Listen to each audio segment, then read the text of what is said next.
Very warm welcome to all of you. एक बार फिर दोबारा से आप सभी लोगों का स्वागत है और अभिनंदन है। आज हम लोग अल्फा एंड न्यूमेरिक का जो टेस्ट एक्सरसाइज पार्ट है ये हम लोग करने वाले हैं, ठीक है। और इसके अंदर ये भाग 11 है, पार्ट 11 है, ठीक है। एक्सरसाइज क्वेश्चंस हैं, तो एक्सरसाइज क्वेश्चन के अंदर पहले मैं आपको मौका देता हूं थोड़ा सा क्वेश्चन को समझने का, करने के लिए। उसके बाद फिर हम उसको सॉल्यूशन के तौर पे देखते हैं, उसके राइट आंसर को कहीं ना कहीं देखते हैं, ठीक है। तो चलिए स्टार्ट करते हैं आज के हमारे इस सेशन को। सो सबसे पहले हम लोग इंडेक्स में बात कर लेते हैं। तो सबसे पहले हम लोग इंट्रोडक्शन और इसके बेसिक कॉन्सेप्ट्स को सीखेंगे।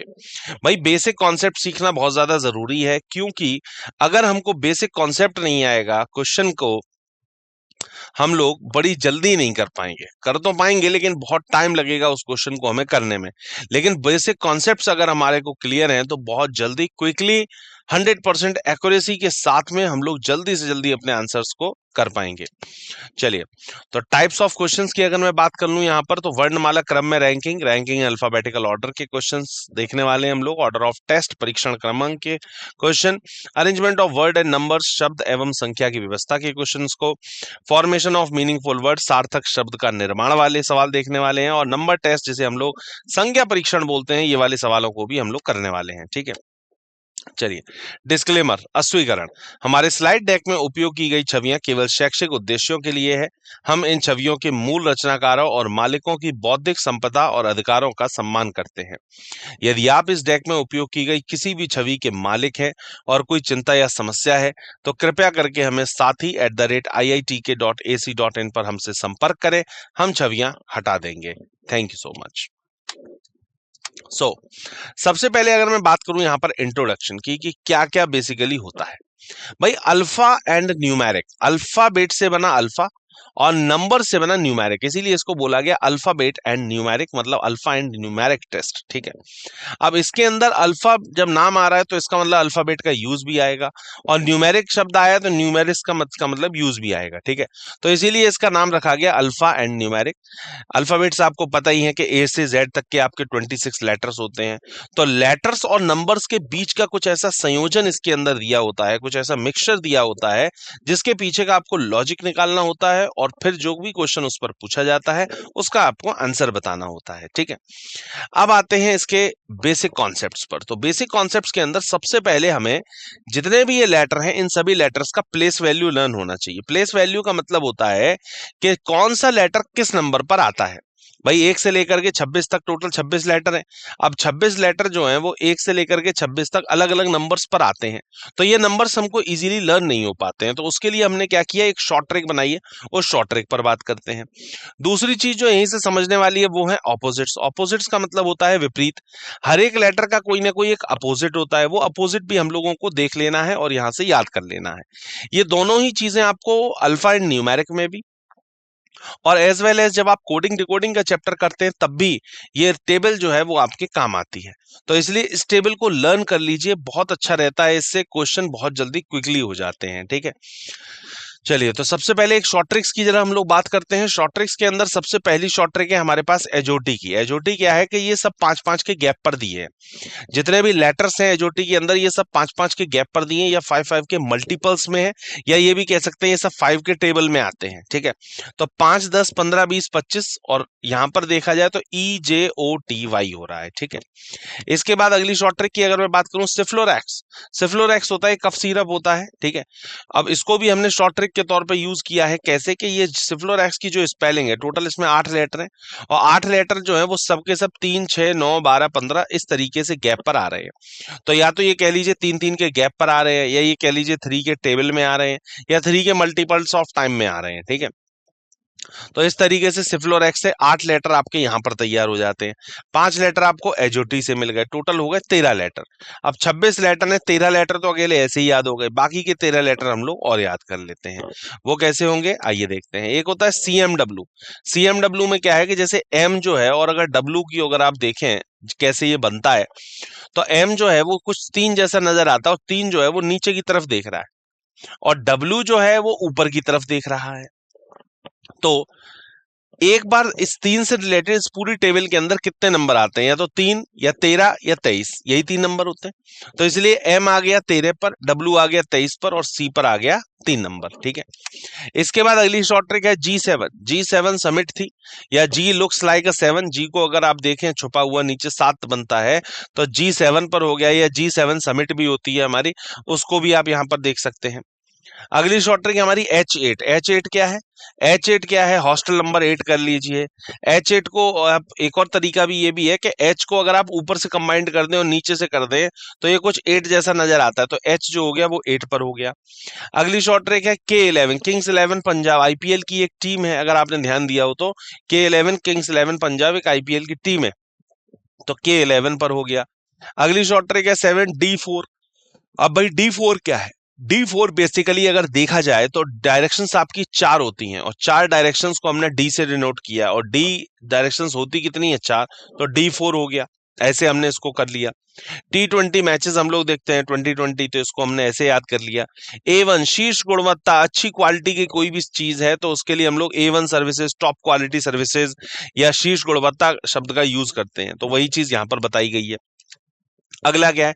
अगला है B2B services, business to business services, तो B2B के लिए यहाँ पर B2 पर आता है, तो इसलिए हमने इसको ऐसे याद कर लिया। अगली शॉर्ट ट्रिक है 18+। जैसे फिल्म मूवीज के अंदर R रेटेड यूज किया जाता है, तो 18+ जो भी आपकी मूवीज हैं, ठीक है, उन सभी के लिए हम लोग R यूज करते हैं, तो R का मतलब हो गया 18। ठीक है, इस तरीके से Z26 होता है। Z26 क्या होता है? Z26 लेटर होते हैं, तो Z26 पर आ गया। अगला क्या है? Q17 पर आ गया। ठीक है, V जो है वो 22 पर आ गया। भाई V के अंदर 2 लाइंस हैं, तो ये 22 पर आ गया। N 14 पर हो गया। ठीक है, इस तरीके से S19 पर याद करने के 2 तरीके हैं। आईपीसी की 19 धारा जो है वो पब्लिक सर्वेंट्स के लिए है, और आर्टिकल 19 जो है वो फ्रीडम ऑफ स्पीच के लिए। तो ये S stand for speech and S stand for servants, तो ये हो गया S19 पर। ऐसे ही अगली शॉर्ट ट्रिक क्या है 17 नंबर पे, कि P16 equal opportunity in public employment देता है, तो पब्लिक एम्प्लॉयमेंट का मतलब P से स्टार्ट हो रहा है, तो इसलिए P16 पर हो गया। तो ये इस तरीके से आप सभी की पहचान बना करके कुछ ना कुछ कुछ ना कुछ कुछ ना कुछ सभी की पहचान बना करके आप इन्हें लर्न कर सकते हैं। ठीक है, पहचान बनाइए और लर्न करिए, बस सिंपल सा काम आपका इतना होता है इसके अंदर। ठीक है, चलिए आगे बढ़ते हैं। इसके अंदर अगला क्या दिया हुआ? सबसे पहले अब हमें अगली चीज जो समझनी है वो है इनके अपोजिट्स। अब टोटल आपके 26 लेटर होते हैं, 26 का आधा क्या होता है? 13। 13 ऐसे कोई से शब्द याद कर लीजिए जिसे जीवन भर कभी आप भूले ना, या जब तक एग्जाम देने का नंबर आ जाए तब तक आप उसको भूले ना। 13 ऐसे कोई भी शब्द बना लीजिए, वो आप अपने अकॉर्डिंग भी बना सकते हैं, और हमने जो बनाए इनको भी याद कर सकते हैं। क्या? जैसे ए से जेड है, A to Z तो वैसे ही याद हो जाता है, पहला और आखिरी है। और A to Z के लिए एक चीज और भी होती है कि हम लोग बेसिकली काफी बार बोल देते हैं कि हाँ A to Z सब काम कंप्लीट हो गया मेरा, है ना।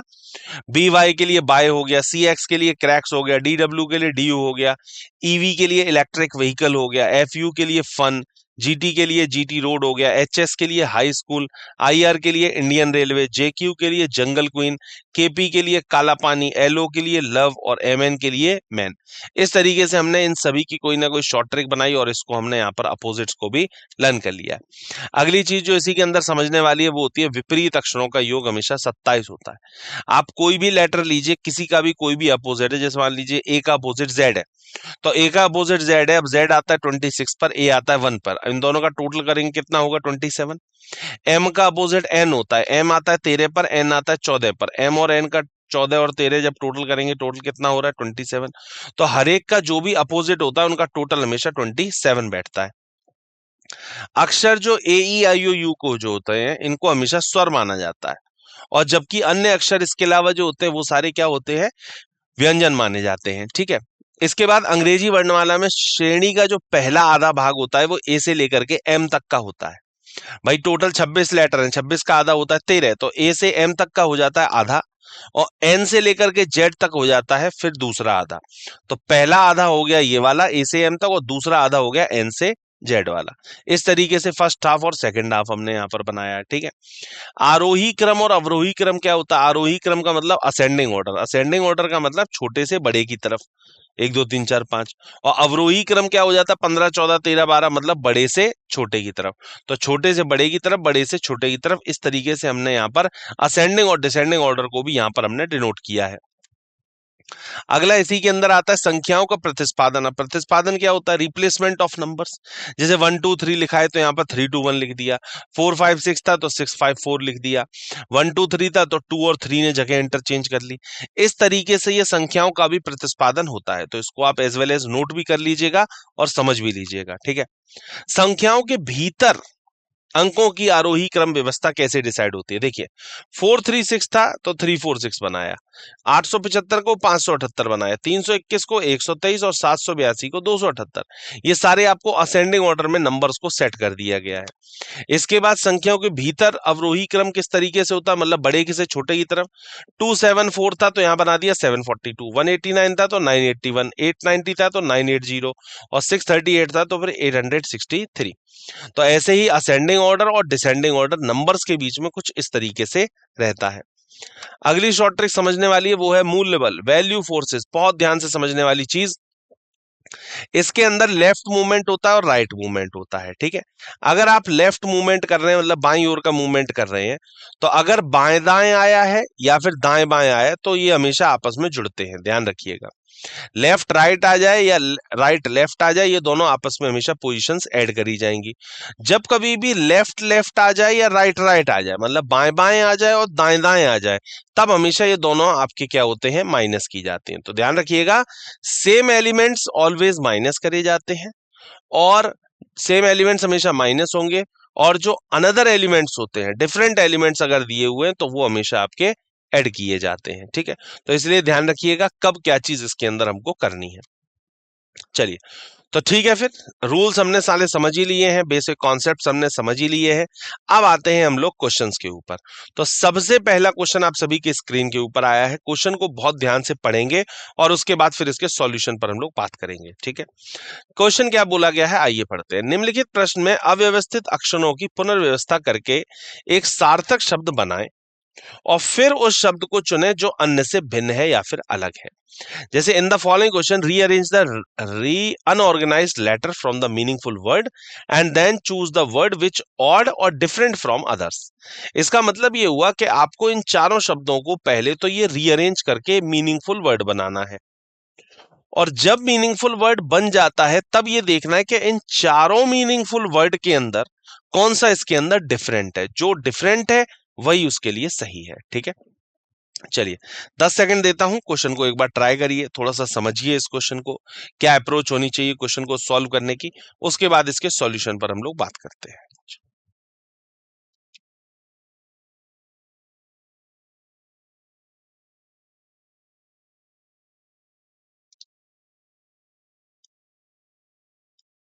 चलिए, तो क्या हमको इसके अंदर मिला? सबसे पहले तो इसके रीअरेंजमेंट हम लोग देखते हैं। अब रीअरेंजमेंट क्या हो रहा है, आइए देखते हैं। अवधारणा 1.4 का यूज करते हुए क्वेश्चन किया गया। अवधारणा 1.4 क्या कहती है? किसी भी नए वर्ड को बनाने को सार्थक शब्द में व्यवस्थित करना। कोई भी क्वेश्चन दिया हुआ है, कोई भी नया शब्द बनाना, सार्थक क्रम में व्यवस्थित करना, ये सारा अप्रोच जो है वो 1.4 से आती है, ठीक है। तो यूटीएनए था तो यूटीएनए से इन्होंने आंट बना दिया, ये दिया हुआ था इससे नीस बनाया, ये दिया हुआ था इससे मदर बनाया, और ये दिया हुआ था इससे ब्रदर बनाया।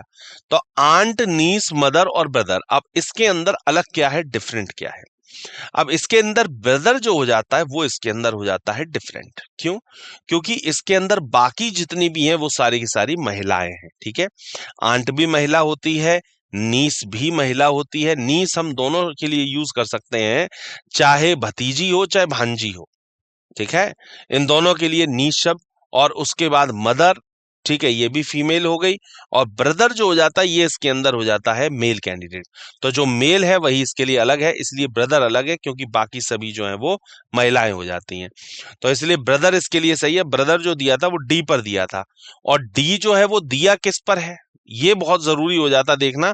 काफी बार हम लोग आंसर सही लगा लेते हैं, लेकिन हम लोग क्या कर देते हैं, अब जैसे इसमें हमने देखा जल्दबाजी में हमने डी ऑप्शन को टिक कर दिया, लेकिन नहीं है। आपको यहाँ पर दिया गया ये डी पर है, अब डी दिया कहां पर है ये देखना पड़ेगा। तो डी जो दिया है वो बी ऑप्शन पे दिया है, इसका मतलब बी ऑप्शन इसके लिए सही होगा।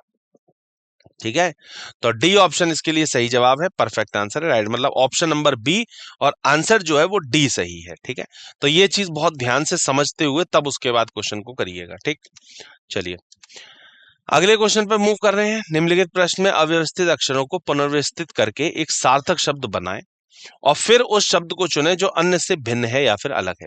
सेम जो पिछले वाले क्वेश्चन के अंदर था, सेम अप्रोच इस वाले क्वेश्चन के अंदर लगेगी। उसी अप्रोच के साथ में इस क्वेश्चन को भी हमें करना है। अब ये दिया हुआ था UNBE, ये दिया हुआ है, ये सारे आपको दिए हुए हैं। अब इसमें ऑप्शंस दिए हुए हैं, विकल्प दिए हुए हैं। विकल्प में आपको नीचे सारे ऑप्शंस दिए हुए हैं। ठीक है, तो सबसे पहले तो एक सार्थक शब्द हमें बना लेना है, और शब्द जो भी बन के तैयार होगा, फिर जो भी शब्द या जो भी वर्ड हमारे पास बन के तैयार हुआ है, उस वर्ड के हिसाब से हमको अपना आंसर करना होगा। ठीक है, तो चलिए एक बार देखते हैं जरा इसके अंदर कि क्या होना चाहिए इसके अंदर वर्ड, फिर उसके बाद आंसर पे बात करेंगे। ठीक है, तो एक बार आप लोग ट्राई करें, उसके बाद फिर इसको सॉल्यूशन को हम लोग करते हैं।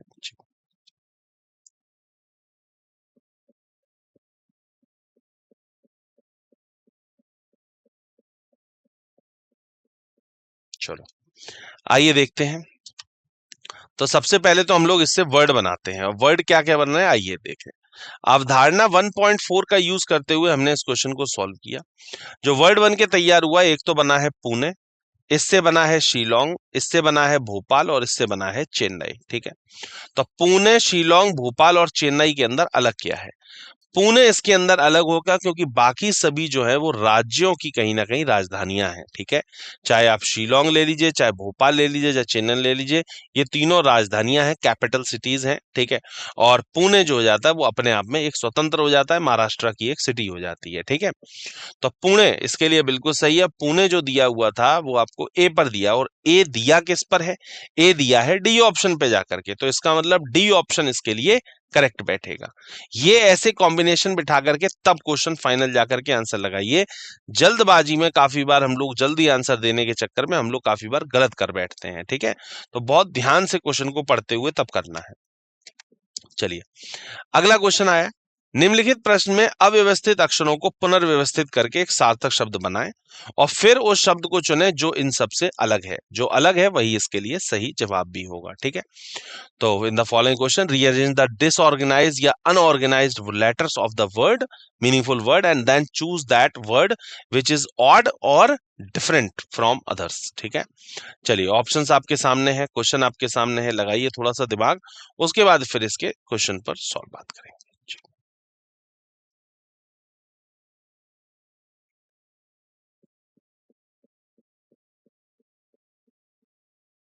चलिए आइए देखते हैं इसमें क्या होना चाहिए सही जवाब, देखते हैं।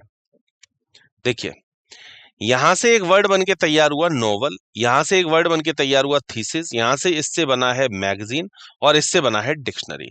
तो वर्ड्स तो चारों से ही बन के तैयार हो गए। अब इसके अंदर अलग क्या है? भाई इसके अंदर थीसिस जो होगा वो अलग होगा। अब थीसिस अलग क्यों होगा? थीसिस इसलिए अलग होगा क्योंकि थीसिस जो है भाई, बाकी अन्य जो है वो कहीं ना कहीं पुस्तक के रूप में उपलब्ध होती हैं या बुक्स की कैटेगरी में जाते हैं। जैसे नोवेल हो गया, मैगजीन हो गया, डिक्शनरी हो गया, ये सब के सब बुक्स की कैटेगरी में आते हैं, ये सब बुक्स हैं बेसिकली देखा जाए तो। लेकिन थीसिस जो हो जाता है, थीसिस थीसिस अलग चीज हो जाती है। पीएचडी के अंदर आप थीसिस लिखते हैं पर्टिकुलर पेपर्स के ऊपर, तो वो एक अलग चीज हो जाती है। ठीक है, बाकी ये सब बुक्स हैं, और वो एक तरीके से कॉपी कह सकते हैं आप उसको। ठीक है, जब बुक होता है कॉपी होता है, तो वो सब बुक है और ये आपकी कॉपी है। इसके ऊपर थीसिस हम बनाते हैं, लिखते हैं इसके ऊपर। ठीक है, तो ये जो दिया था ये बी ऑप्शन पे दिया था, और बी दिया कहाँ है? बी दिया है डी ऑप्शन पे, तो इसका मतलब डी ऑप्शन जो होगा वो बिल्कुल सही होगा। ठीक है, बहुत ध्यान से क्वेश्चन को पढ़ते हुए तब उसके बाद करिए, और स्पेशली ऑप्शंस चुनते टाइम तो बहुत ज्यादा केयरफुली हम लोगों को ऑप्शंस को चुनना है। ठीक है, तो जब ये ऑप्शंस आप चुन रहे होते हैं उस टाइम पर बहुत ज्यादा ध्यान रखिएगा कि कौन सा ऑप्शन आप चूज कर रहे हैं। ठीक है, चलिए अगले क्वेश्चन पे मूव कर रहे हैं। फोर्थ क्वेश्चन आया। निम्नलिखित प्रश्न में अव्यवस्थित अक्षरों को पुनर्व्यवस्थित करके एक सार्थक शब्द बनाएं और फिर उस शब्द को चुनें जो अन्य से भिन्न है या फिर अलग है। दिया था ABCD चारों दिए हुए हैं, चारों वर्ड दिए हैं, चारों ऑप्शंस भी दिए हुए हैं। सबसे पहले ट्राई करिए क्वेश्चन को खुद से करने का, एक बार वर्ड्स फॉर्म करिए, उसके बाद हम लोग इसके सॉल्यूशन पर बात करते हैं, ठीक है।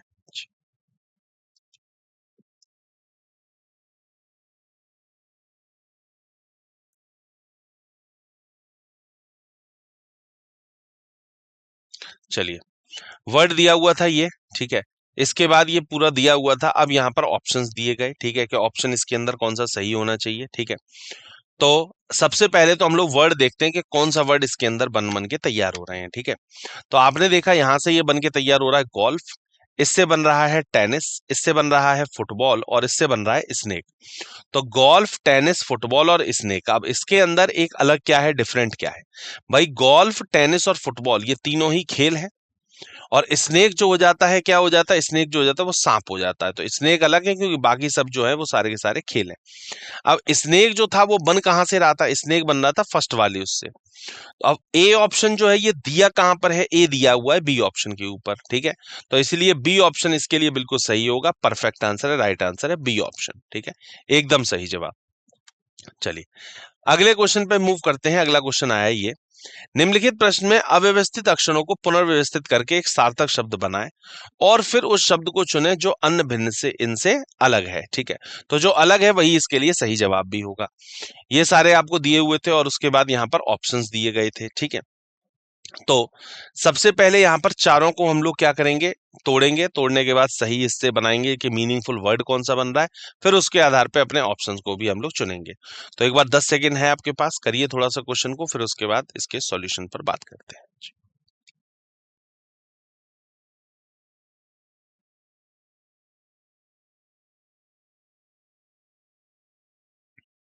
चलिए, सबसे पहले तो देखते हैं कि भाई वर्ड कौन सा बन के तैयार हो रहे हैं, कौन कौन से वर्ड बने हैं।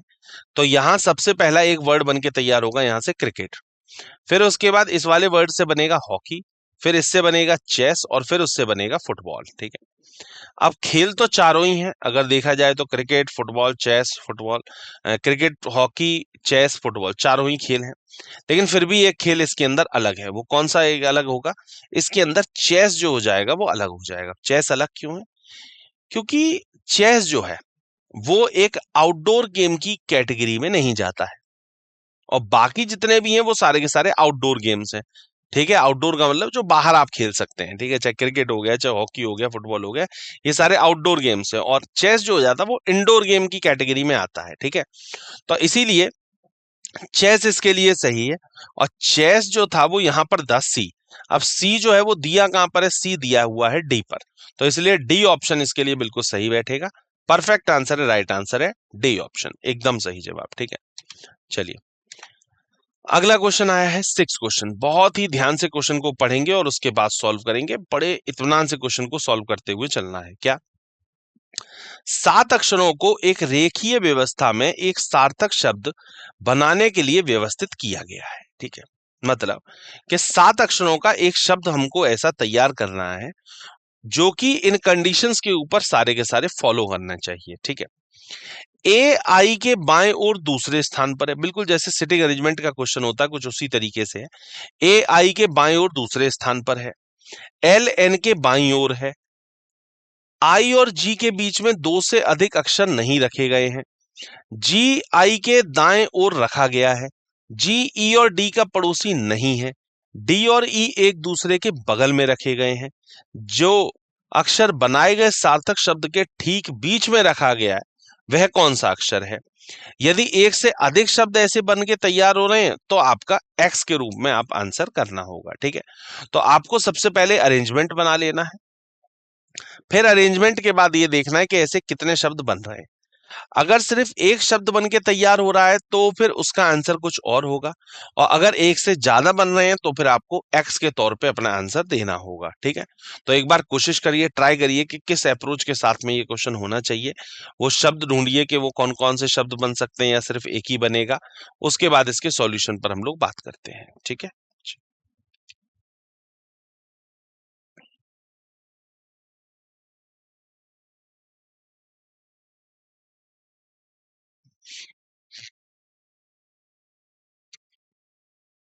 देखिए, बात करते हैं यहां पर, देखते हैं सॉल्यूशन को। अवधारणा 1.4 का यूज करते हुए क्वेश्चन को किया गया है। 7 अक्षरों की रेखीय व्यवस्था थी। ए आई के बाईं ओर दूसरे स्थान पर है। देखिए ए जो है वो आई के बाईं दूसरे पर है, तो ए आई के बाईं दूसरे स्थान पर है। ए आई के बाईं दूसरे स्थान पर है। अब इधर देख लीजिए, ए जो है वो आई के बाईं दूसरे स्थान पर है। एल एन के बाईं ओर है। एल जो है वो एन के बाईं ओर होना चाहिए, तो एन के बाईं ओर ये है, एन के बाईं ओर एल। ठीक है, सही है। आई और जी के बीच 2 से अधिक अक्षर रखे गए हैं। आई और जी के बीच, आई और जी के बीच में क्या होने चाहिए, 2 से अधिक अक्षर नहीं रखे गए हैं। ठीक है, तो मतलब एक रख सकता है या एक भी नहीं रख सकता है, तो इसीलिए यहां पर क्या किया, आई और जी के बीच में एक, और यहां पर भी आई और जी के बीच में कोई नहीं। यहां बोला गया था आई और जी के बीच 2 से अधिक अक्षर नहीं रखे जा सकते हैं, तो मतलब एक रख सकते हैं या एक भी नहीं रख सकते हैं, तो दोनों इसके अंदर आ रहे हैं। जी आई के दाईं ओर रखा गया है। जी जो है वो आई के दाईं ओर है, तो जी आई के दाईं ओर है, बिल्कुल ठीक है। जी जो है वो आई के दाईं ओर है। जी ई तथा डी का पड़ोसी नहीं है। जी जो है वो ई तथा डी का पड़ोसी नहीं है, तो ई और डी का पड़ोसी नहीं है, बिल्कुल सही है, ई और डी का पड़ोसी नहीं है। इसके बाद में डी और ई एक दूसरे के बगल में रखे गए हैं। डी और ई देखिए बराबर में है, और यहां पर भी ई और डी बराबर में है। जो अक्षर बनाए गए सार्थक शब्द के ठीक बीच में रखा गया है, वह कौन सा अक्षर है? क्या बोला गया, जो अक्षर बनाए गए सार्थक शब्द के ठीक बीच में रखा गया है, वो अक्षर कौन सा है? यदि एक से अधिक शब्द बनते हैं तो अपने विकल्प को एक्स रूप में चिन्हित करें। तो आपको आंसर इसमें एक्स ही करना पड़ेगा, क्योंकि यहां पर अगर आप देखें बीच में, तो अलाइंड भी बन रहा है और डीलिंग भी बन रहा है, ये दोनों ही शब्द बन रहे हैं। अब अलाइंड के अंदर जी बीच में आ रहा है और डीलिंग के अंदर एल बीच में आ रहा है, तो दोनों ही अपनी अपनी जगह पर बिल्कुल ठीक है। तो इसके लिए एक्स जो होगा वो बिल्कुल सही जवाब होगा, और एक्स जो दिया है वो सी ऑप्शन के ऊपर दिया है, मतलब सी ऑप्शन इसके लिए परफेक्ट आंसर है, राइट आंसर है। ठीक है, बात समझ में आ गई किस तरीके से इस क्वेश्चन को किया गया है? अप्रोच समझिए, तरीका समझिए क्वेश्चन को करने का। ठीक है, चलिए अगले क्वेश्चन पे मूव कर रहे हैं। 7th क्वेश्चन आया है, यदि शब्द, ये जो वर्ड दिया हुआ है नैपकिन, को पुनर्व्यवस्थित किया जाए तो एक फल सब्जी का नाम बनता है, बने हुए शब्द का अंतिम अक्षर क्या होगा, ये पूछा गया है। If the word namkeen is unscrambled, then the name of fruit vegetable is formed, what is the letter of the word so formed? ठीक है, कौन सा वर्ड बन के तैयार होगा वो आपसे पूछा गया। वर्ड और वर्ड का जो आखिरी लेटर होगा वो आपका आंसर होगा। ठीक है, तो फटाफट से ढूंढिए कौन सी फल या कौन सी सब्जी इससे बन के तैयार हो सकती है। ठीक है, एक बार ट्राई करें, उसके बाद इसके सॉल्यूशन पर बात करते हैं।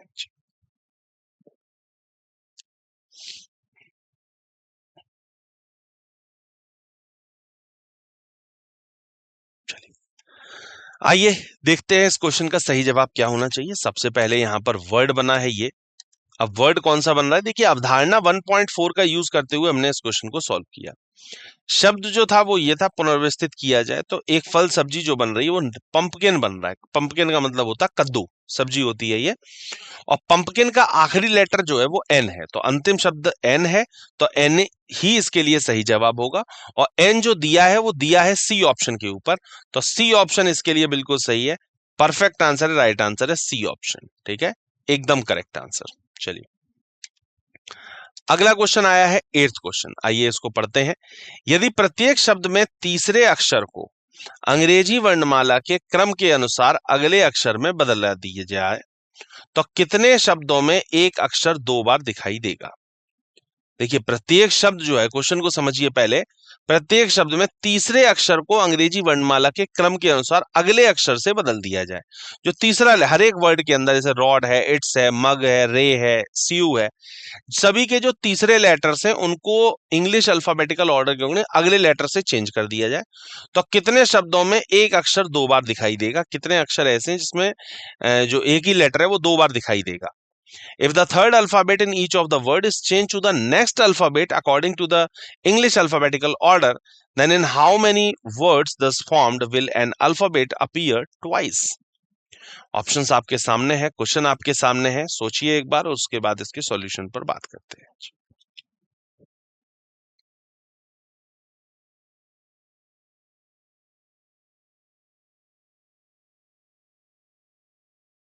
चलिए आइए देखते हैं क्या होना चाहिए इसके लिए सही जवाब। देखते हैं। देखिए अवधारणा 1.4 का यूज करते हुए हमने क्वेश्चन को किया। प्रश्न के अनुसार शब्द जो दिया हुआ था वो ये आपको ऑलरेडी दिए हुए थे क्वेश्चन में, ठीक है। अब आखिरी लेटर के अंदर एक एक जोड़ के लिखना है, तो बाकी फर्स्ट और सेकंड को तो नहीं करना है हमें कुछ भी। तो इससे बना आरओई, इससे बना आईटीटी, इससे बना एमयूएच, इससे बना आरएजेड और इससे बना एसी एक्स, ठीक है। एसी डब्ल्यू ना, डब्ल्यू में एक जोड़ दिया तो एक्स हो गया, ठीक है। अब ऐसे लेटर, ऐसे वर्ड्स हमें चुनने जिसके अंदर दो लेटर दे रखे हो। अब देखिए आरओई है, आईटीटी है, एमयूएच है, आरएजेड है, एसीएक्स है। तो अब आप देखेंगे कि आईटीटी एक ऐसा वर्ड है जिसके अंदर दो लेटर्स आ रहे हैं, ठीक है। केवल एक शब्द है ऐसा जिसकी पुनरावृत्ति हो रही है और वो कौन सा है, आईटीटी। और आईटीटी का मतलब हो गया कि सिर्फ एक हो रहा है, तो मतलब ए ऑप्शन इसके लिए बिल्कुल ठीक है। परफेक्ट आंसर है, राइट आंसर है ए ऑप्शन, एकदम सही जवाब, ठीक है। चलिए अगला क्वेश्चन आया, 9th क्वेश्चन, आइए समझते हैं। यदि प्रत्येक शब्द में तीसरा अक्षर पहले अक्षर बन जाए, मतलब पहला और तीसरा जो है वो जगह बदल लें अपनी आपस में, या पहला अक्षर जो है वो तीसरा बन जाए, सिर्फ सिंपल जगह नहीं बदल लें, पहला अक्षर तीसरा बन जाए। पहला पहला अक्षर बन जाए मतलब प्रत्येक शब्द, यदि प्रत्येक शब्द में तीसरा अक्षर जो है वो पहला अक्षर बन जाए, पहला अक्षर दूसरा अक्षर बन जाए और दूसरा अक्षर तीसरा अक्षर बन जाए, तो निम्नलिखित में से कौन सा अर्थपूर्ण अंग्रेजी शब्द बनाएगा, ठीक है। और क्वेश्चन इंग्लिश में भी आपको एज वेल एज दिया हुआ है। If the third letter in each of the words become the first letter, the first becomes the second and the second becomes the third, then which of the following will form a meaningful word, ठीक है। तो इस तरीके से पहले तो इनको change कर दीजिए, चेंज करने के बाद देखिए कि कितने वर्ड्स ऐसे बनके तैयार हो रहे हैं। एक बार ट्राई करें, फिर इसके सॉल्यूशन पर बात करते हैं।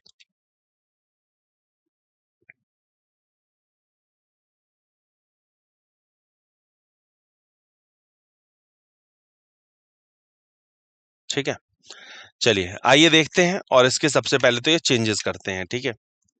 क्वेश्चन ये दिया हुआ था, देखिए अवधारणा का यूज करते हुए सबसे पहले हमने क्या किया, यहाँ पर जैसे रॉड, इट्स, मग, रे और स्यू ये दिए हुए थे, ठीक है। अब इससे जो बनके नए शब्द जो बनके तैयार हो रहे हैं वो क्या बन रहे हैं, एक तो बन रहा है डीआरओ जगह बदलने के बाद में, एक बन रहा है सिट, एक बन रहा है जीएमयू, एक बन रहा है वाईआरए और एक बन रहा है डब्ल्यूएससी। क्यों? क्योंकि जैसा इन्होंने बोला कि तीसरा अक्षर पहले से बन जाए, पहला वाला इससे बदल रहे, सब लोग जगह अपनी चेंज कर रहे हैं। और इस तरीके की अप्रोच सेम आपको मैंने स्टार्टिंग में आज बताई भी थी कि कैसे लेटर्स इधर से उधर, कैसे नंबर्स इधर से उधर चेंज होते हैं। बिल्कुल वही फॉर्मेशन इसके अंदर लगाई गई है, वही लॉजिक इसके अंदर लगाया गया है। तो ये बन गया ड्रो सेट। अब इसके अंदर एक ही मीनिंगफुल वर्ड बन रहा है जो कि है सिट। सिट का मतलब होता है बैठना। अब सिट जो बन रहा है, सिट जो बन रहा है वो किससे बना है, इट्स से बना है। तो इट्स इसके लिए सही होगा और वो जो दिया है वो डी ऑप्शन पे दिया है, तो केवल इट्स बनेगा, तो मतलब डी ऑप्शन इसके लिए सही जवाब है, परफेक्ट आंसर है, राइट आंसर है, ठीक है। अगला क्वेश्चन आया, निम्नलिखित में से कौन सा अक्षर अंग्रेजी वर्णमाला के हिसाब से उस शब्द के तीसरे अक्षर के तुरंत बाद आता है जो दाईं ओर से तीसरा है, और उस शब्द के दूसरे अक्षर के तुरंत बाद आता है जो बाईं ओर से दूसरा है। गिनती बाएं से दाएं की ओर की जाती है, ठीक है। ध्यान दीजिएगा, क्वेश्चन के अंदर वो शब्द हमको चुनना है, उस शब्द को हमें निकाल के बाहर लाना है जो तीसरा अक्षर के तुरंत बाद आता है, तीसरे अक्षर के तुरंत बाद में आ रहा है, जो दाईं ओर से तीसरा है, और उस शब्द के जो दूसरे अक्षर के तुरंत बाद आता है, ठीक है। तो बाईं ओर से दूसरा है, ठीक है। तो और गिनती जो करनी है वो लेफ्ट से राइट की तरफ करनी है, ठीक है। ऑप्शंस आपको ऑलरेडी दिए हुए हैं, क्वेश्चन को समझिए और फिर इसके सॉल्यूशन को देखते हैं जी।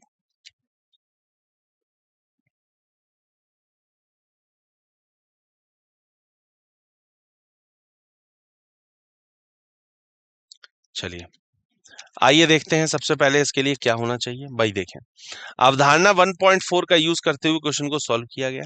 दाएं से तीसरे शब्द का तीसरा अक्षर जो है, जैसे मग है और मग का जो तीसरा लेटर है वो है जी, ठीक है जी।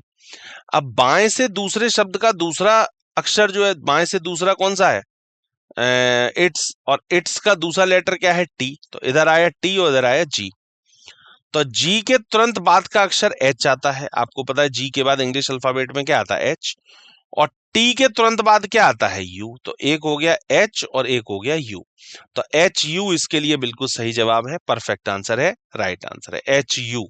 और एच यू जो है वो आपको ए ऑप्शन के अंदर दिखाई दे रहा है, तो ए ऑप्शन इसके लिए सही है, परफेक्ट आंसर है। ठीक है, चलिए अगला क्वेश्चन आया है 11 नंबर। इसमें क्या है, दिए गए शब्दों को बाएं से दाएं शब्दकोश में जिस प्रकार वे दिखाई देंगे उस क्रम में व्यवस्थित किया जाता है, मतलब डिक्शनरी के अकॉर्डिंग के अंदर किया जाता है। अब डिक्शनरी ऑर्डर आप जानते ही क्या होता है, ए से जेड तक का होता है।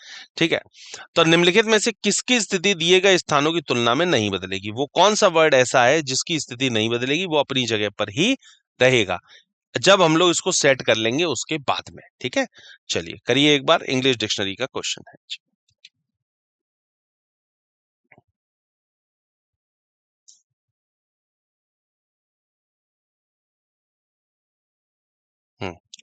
लेफ्ट से राइट की तरफ जाना है, ध्यान दीजिएगा। ठीक है, तो लेफ्ट से राइट की तरफ हमें जाते हुए और इसको करना है। तो शब्दकोश को जब हम लोग मिलाएंगे इसके अंदर, तो सबसे पहले क्या बनेगा भाई, आई वाला इट्स, फिर मग बनेगा, बिल्कुल सही है, फिर रे। भाई सबके पहले पहले लेटर चेक कर दीजिए, I J K L M N O P Q R S T. अब आर रे भी था और रॉड भी था, तो इसके अंदर रे पहले आएगा, क्यों? क्योंकि आर के बाद ए है और यहाँ पर आर के बाद ओ है, तो रे पहले आएगा डिक्शनरी में, रॉड बाद में आएगा, और फिर सी यू जाएगा सबसे लास्ट में। अब इसके अंदर क्वेश्चन क्या था, क्वेश्चन ये था कि बाएं से दाएं शब्दकोश में जिस प्रकार दिखाई देंगे तुलना में नहीं बदलेगा। अब वो देखना था जो उसके इस पे जगह नहीं बदली है। देखिए ये बदला है, मग भी बदला है, रे भी बदला है, रॉड भी बदला है, सीयू सीयू अपनी जगह पर है। अगर आप ध्यान से देखें, क्वेश्चन के अंदर भी सीयू लास्ट में ही था और आंसर के अंदर भी सीयू लास्ट में ही है, तो केवल सीयू जो है वो अपनी स्थिति नहीं बदलेगा, तो केवल सीयू इसके लिए सही होगा, जो कि डी ऑप्शन के ऊपर दिया हुआ है।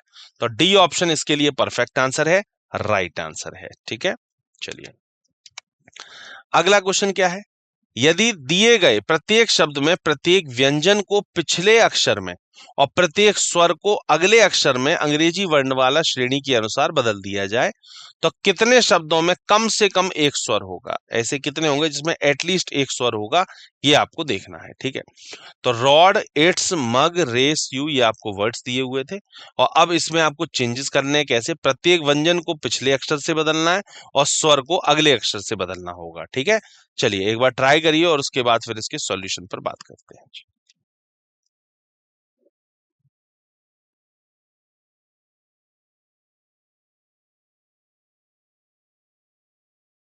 चलिए आइए देखते हैं इसके अंदर क्या होना चाहिए सही जवाब। देखें, वही अवधारणा 1.4 का यूज करते हुए क्वेश्चन को किया गया। दिया गया ये था, और नई व्यवस्था में हमने देखा प्रत्येक व्यंजन को पिछले अक्षर से बदला गया और प्रत्येक स्वर को अंग्रेजी वर्णमाला के अगले वर्ड से बदला गया। तो रॉड का इधर बना दिया हमने। नई व्यवस्था जो इसके अंदर बन के तैयार हो वो कुछ ये बनी, जैसे क्यूपीसी, जेएसआर, एलवीएफ, क्यूबीएक्स और आरएफवी। ठीक, ये नई व्यवस्था बन के तैयार हुई। अब इसमें क्या पूछा गया था, तो कम से कम एक स्वर, तो दिए गए प्रत्येक शब्द में प्रत्येक व्यंजन को इससे बदल दिया जाता है, तो कितने शब्दों में कम से कम एक स्वर होगा? अब देखिए क्यूबीसी के अंदर एक भी स्वर नहीं आ रहा है, जेएसआर में भी नहीं आ रहा है, एलवीएफ में भी नहीं है, क्यूबीएक्स में भी नहीं है, आरएफ में कोई भी शब्द ऐसा नहीं है जिसके अंदर एक भी वॉवल आ रहा हो। तो कोई शब्द ऐसा नहीं है, इसका मतलब बी ऑप्शन इसके लिए बिल्कुल ठीक बैठेगा। एक भी शब्द इस प्रकार का हमको नहीं मिल रहा है वॉवल वाला। ठीक है, चलिए अगला क्वेश्चन क्या है, यदि दिए गए शब्दों के अक्षरों को फिर उन शब्दों को स्वयं को बाएं से दाएं शब्दकोश में वैसे ही दिखाई देंगे उस क्रम में व्यवस्थित किया जाए, तो निम्नलिखित में से कौन सा दाएं छोर से दूसरा होगा? ये जितने भी वर्ड्स दिए हुए हैं इनको सबसे पहले तो आपको लेफ्ट से राइट की तरफ पहले आपको इसके सीक्वेंस में सेट करना है, और सेट करने के बाद फिर जो इस पर क्वेश्चन पूछा गया उसका आपको आंसर करना है। वही सेम अप्रोच है, डिक्शनरी वाला क्वेश्चन है, उसी तरीके से सेम अप्रोच से क्वेश्चन ये वाला हो जाएगा। करिए।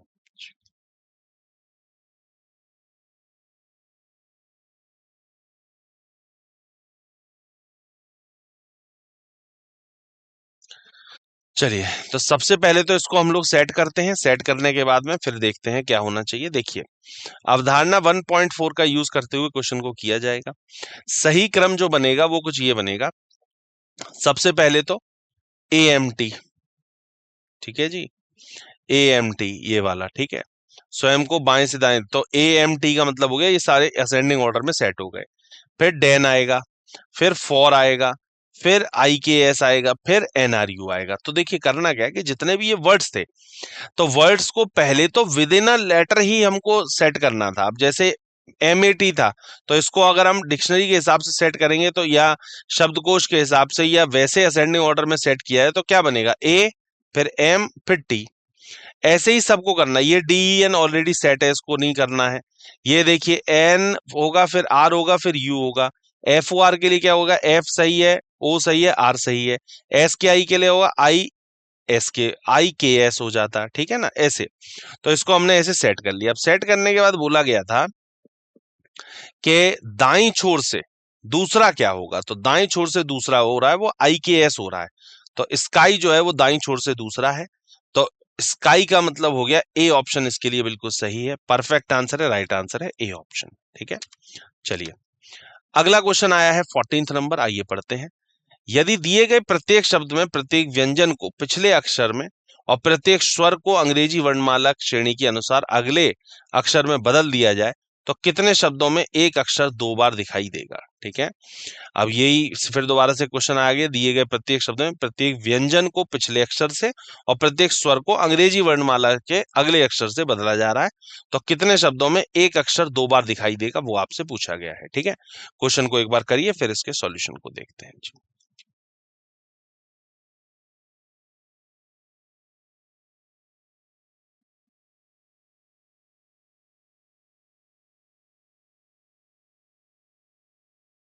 चलिए आइए इसके सॉल्यूशन पर हम लोग बात करते हैं। तो यहां पर ये दिया ही हुआ था ऑलरेडी, तो अवधारणा 1.4 का यूज करते हुए हमने क्वेश्चन को किया, पिछले अक्षर से और प्रत्येक स्वर को अंग्रेजी वर्णमाला के अगले अक्षर से बदला गया। तो सबसे पहले यहां पर बना VQM, ये बना CFM, ये बना LBS, ये बना EPQ और ये बना RJJ। ठीक है, अब जैसे यू था, तो यू क्या, अब जैसे URN को चेंज करना, तो प्रत्येक स्वर को अंग्रेजी वर्णमाला के अगले अक्षर से, तो यू के बाद अगला क्या आता है, V। आर से पहले क्या आता है, क्यू, क्योंकि आर तो व्यंजन है। एन से पहले क्या आता है, एम, तो इसलिए VQM बन गया। DEN का CFM बन गया, मैट का LBS बन गया, फॉर का EPQ और स्काई का RJJ। अब यहाँ केवल एक शब्द ऐसा आ रहा है जिसके अंदर दो लेटर आपको मिल रहे हैं। ठीक है, या एक अक्षर जो है वो आपको दो बार मिल रहा है, जो कि है RJJ। और RJJ का मतलब हो गया एक मिल रहा है, तो मतलब डी ऑप्शन इसके लिए सही जवाब है, परफेक्ट आंसर है, राइट आंसर है डी ऑप्शन। ठीक है, चलिए अगला क्वेश्चन क्या है, दिए गए शब्द श्रेणी में दाएं छोर से दूसरे शब्द के पहले अक्षर और बाएं छोर से दूसरे शब्द के पहले अक्षर के बीच अंग्रेजी वर्णमाला श्रेणी में कितने अक्षर आते हैं। मतलब यहां से आपको लेटर देखना है और फिर ये बताना है कि अंग्रेजी वर्णमाला में कितने आते हैं, उसके अकॉर्डिंग आंसर करना होगा। ठीक है, तो एक बार ट्राई करें इस क्वेश्चन को और उसके बाद फिर इसके सॉल्यूशन पर हम लोग बात करते हैं जी।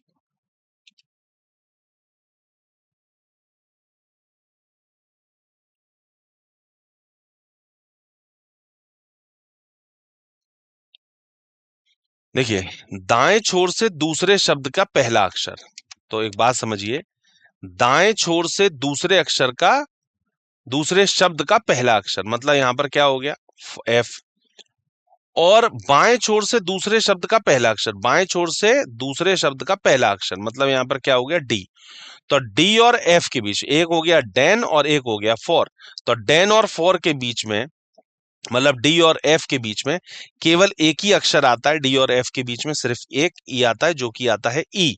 तो सिर्फ एक आता है, इसलिए एक ही आंसर लगाया जाएगा, मतलब बी ऑप्शन इसके लिए सही जवाब है, परफेक्ट आंसर है, राइट आंसर है बी ऑप्शन। ठीक है, चलिए ये देखते हैं 16th क्वेश्चन, यदि प्रत्येक शब्द में दूसरा अक्षर अंग्रेजी वर्णमाला के क्रम के अनुसार अगले अक्षर में बदला दिया जाए, तो कितने शब्द बिना स्वर के बनेंगे। यदि प्रत्येक शब्द में दूसरा अक्षर अंग्रेजी वर्णमाला के क्रम के अनुसार अगले अक्षर में बदल दिया जाए, तो कितने शब्द बिना स्वर के बनेंगे। ठीक है, ऑप्शंस आपको दिए हुए हैं, एक बार ट्राई करते हैं और उसके बाद इसके सॉल्यूशन पर बात करेंगे।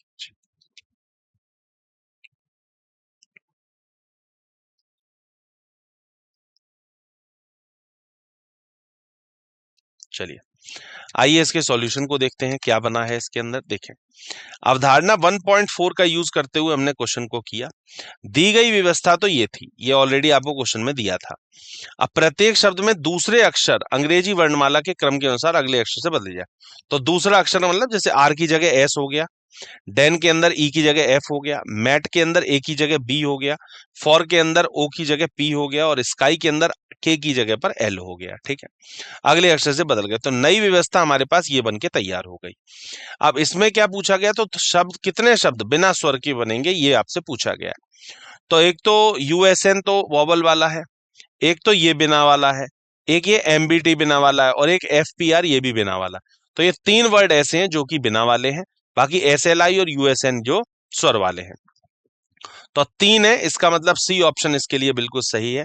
सी ऑप्शन 3 इसके लिए परफेक्ट आंसर होगा, राइट आंसर होगा। ठीक है, तीन शब्द हमको ऐसे मिल रहे हैं, बाकी एसएलआई और यूएसएन दोनों के अंदर वॉवल्स आ रहे हैं। ठीक है, चलिए समरी की बात कर लेते हैं। आज हम लोगों ने इंट्रोडक्शन देखा, बेसिक कॉन्सेप्ट्स को सीखा है, यहाँ पर अक्षर क्रम में रैंकिंग को देखा है, परीक्षण और का क्रम देखा है, शब्द और संख्या की व्यवस्था को देखा है, शब्द और संख्या की व्यवस्था के बाद अर्थपूर्ण शब्द का निर्माण हमने देखा है, और संख्याओं का परीक्षण वाले क्वेश्चंस को भी हमने किया है। ठीक है, मुलाकात होती है आगे के सेशंस में, तब तक के लिए थैंक यू सो मच।